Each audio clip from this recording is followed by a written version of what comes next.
యేసు ప్రభువారు నీ కొరకు నా కొరకు ఈ లోకానికి వచ్చి సిలువలో మరణించి ఆఖరి రక్త బొట్టు వరకు కార్చి ఆయన 3వ దినాన తిరిగి లేచిన దేవుడు. ఆయన సజీవుడే తిరిగి లేచాడు. ఎందుకయ్యా అంటే మన పాప భారమును ఆయన మోసుకొని వెళ్ళాడు కనుక నువ్వు ఆయన స్వీకరించాలి, ఆయన నమ్ముకోవాలి.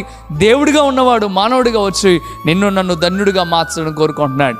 నా మటుకైతే నేను ధన్యుడిగా మారిపోయాను. మరి నీ గురించి ఒకసారి ఆలోచించే, ప్రభు దగ్గరకు రా, ప్రభు నందు విశ్వాసం ఉంచు. దేవుడు గొప్ప కార్యం నీ పట్ల చేయాలని ఉదయకాల సమయంలో మరొకసారి నీతో మాట్లాడటం ప్రారంభిస్తూ ఉన్నాడు. దేవుడు ఎన్నోసార్లు నీతో మాట్లాడుతూ ఉన్నాడు. ఎంతోమంది నీకు తెలియచేశారు, అయినా కానీ నువ్వు నిర్లక్ష్యం చేస్తున్నావు. అందుకే దేవుడు మరలా నీతో చెప్తున్నాడు ఈ మాట, నీతోనే మాట్లాడుతున్నాడు దేవుడు ఈ మాట. ఇకనైనా ఒకసారి ఆలోచించు, అర్థం చేసుకో. ఎన్ని మార్లు చెప్పినా విననివాడు హఠాత్తు మరణం పొందుతాడని దేవునికి వాక్యం చెప్పడం జరుగుతూ ఉంది. ఇకనైనా మంచి సమయం.